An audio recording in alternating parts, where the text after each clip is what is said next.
and welcome to Messing About Models, me John. Today I'm going to show you how I turned a fish van into a parcels van, so stay tuned.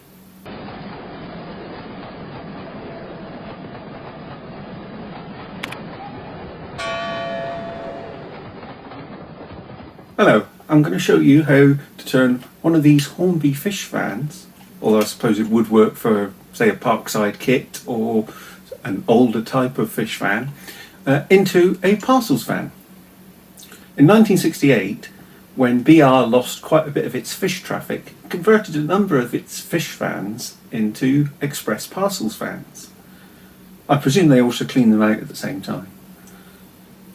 And for a number of years, until the early 80s, these were in use for express parcels, and because the vans were what's known as XP rated, they could run with passenger trains and hence provide parcel accommodation on services. When the parcels traffic started dying away in the 1980s, some of them were condemned, but others went on to various internal uses.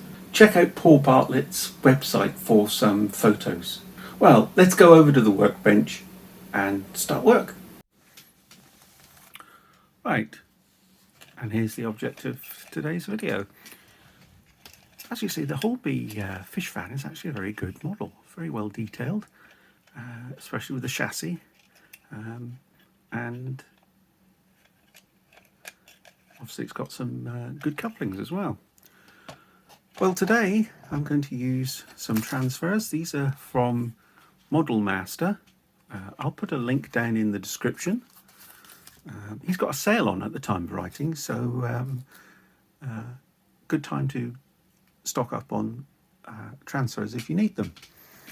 I've got a couple of different types of blue paint. I've got regular rail blue and faded rail blue, and maybe putting on a couple of coats of that. I've got some Humbrol weathering powders, smoke, light rust. As you can see from the photos, the van's got very dirty in use.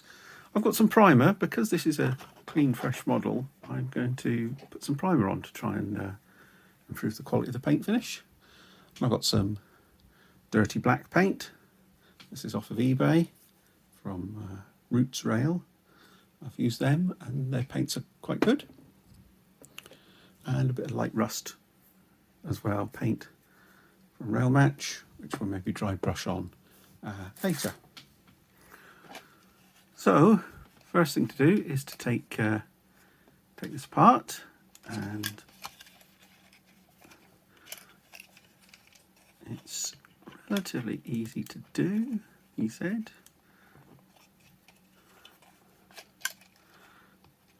You just need to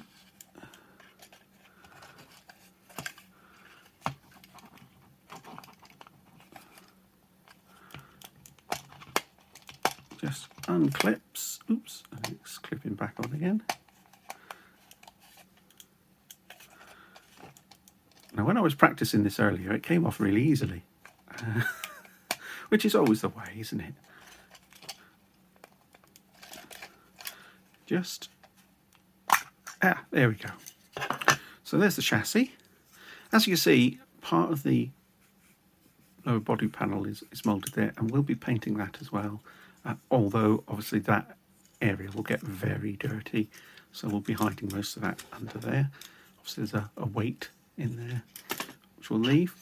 And here's the body itself. It's actually a fairly simple one, and unlike some of the earlier Hornby vans where the roof came off as a separate item, it appears that this is all in one. So the first thing we're going to do is we're going to put some primer on this and let that dry. And some of you are probably thinking, why on earth are you doing this to a brand new van? Well, the answer is Hornby, for some reason, have yet to produce this van in the Express Parcels livery.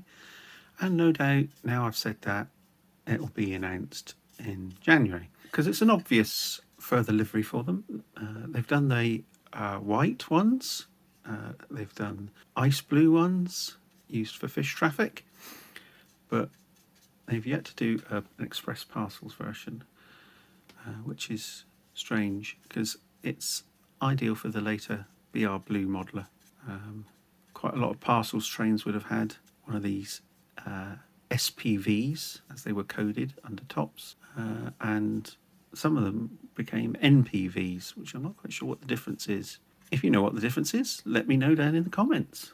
And of course the other thing is, it says I didn't pay full price for this van. I managed to get it off of eBay for just over £12, which I thought was a bit of a bargain. And I thought it's worth £12 to have a go and get back doing some modelling and painting. And as you can see, the quality of my painting leaves a lot to be desired. I'm not too fussed about the primer. Maybe I should be. This is a brand new brush that I bought specially as well, but doesn't seem to be helping either. Ideally I should really have an airbrush set up, but I do feel that hand brush gives a bit more control, for me anyway. I'm probably wrong. I'll probably try an airbrush and become really brilliant at it. I'm actually not planning on painting the roof of this, but I'm going to maybe touch it up a bit and try and give it a bit more. There we go, there's the primer on that one. So what we'll do is just wait for that one to dry and move on to the next coat. Right, primer's now dry, so let's apply a coat of rail blue. Now I'm going to use quite a flat stiff brush. There it is, flat stiff brush, just to try and get a nice even coat all over it. And that doesn't seem to be working at all well, does it? So let's try, go back to the softer brush I was using for the, yeah, that's a bit better. Don't want to put the paint on too thick because I don't want to hide any of the rivet details, which are actually really quite good on this model. On the other hand, I do need it to cover up the whiteness, so it could be a case of a second coat once this one has dried. To a certain extent there will be a heavy coating of muck and dirt on top of the blue. Although, having said that, I've got a couple of pictures of these in a fairly clean state.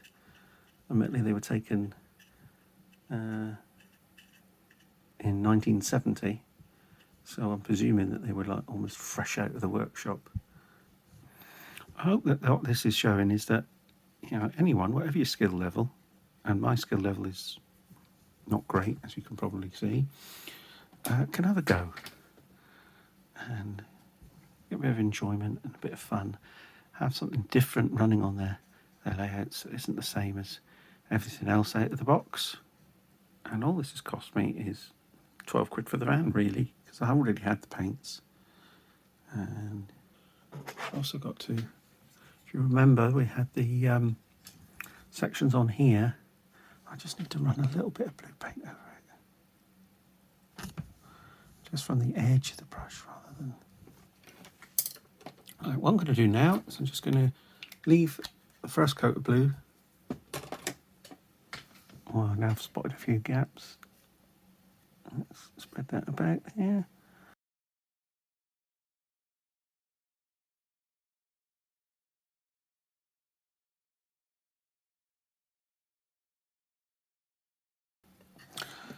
Leave the first coat of blue to dry, and then once that's dry we'll start off with a second coat.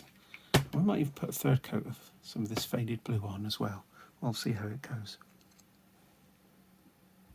If you're a regular viewer, please don't forget to smash that like button down there. And also, if you're not a regular viewer, hit the subscribe button that's down in this corner here. So, here's the van. It's had its second coat.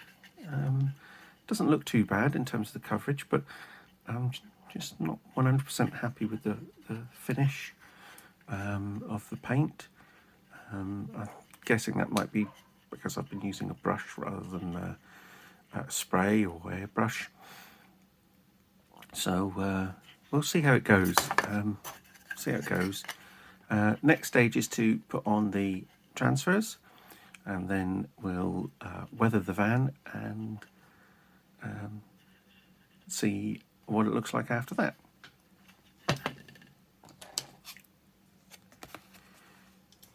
And here are the transfers we're going to be using.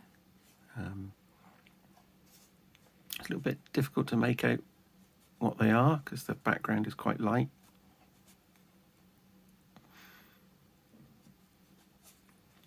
We'll pop these on and then give it a coat of varnish to seal them, and then start on the weathering.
Right, while we're waiting for...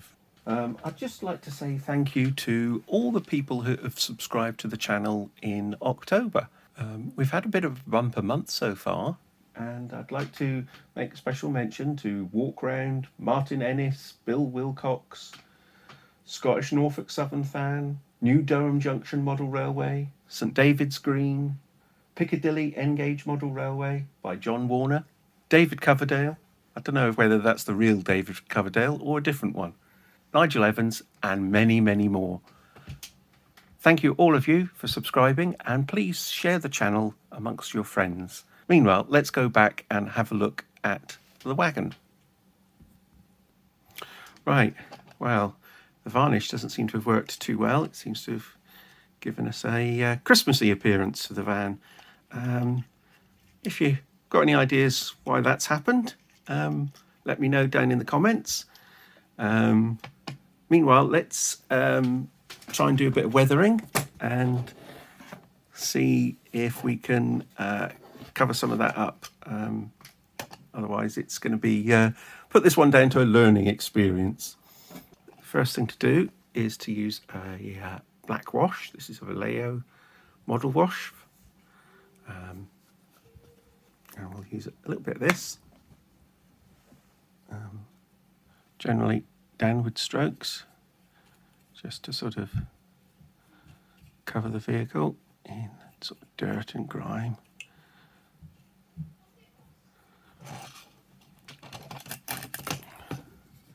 I've mixed the wash with a little bit of water just to make it even thinner. Just brush it on.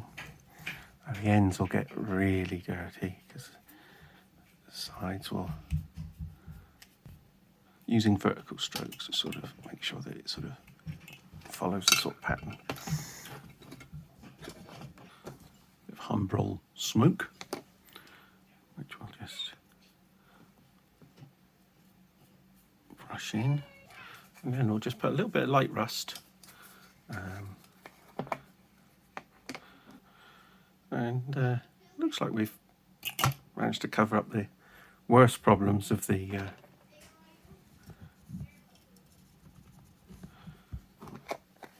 paint job.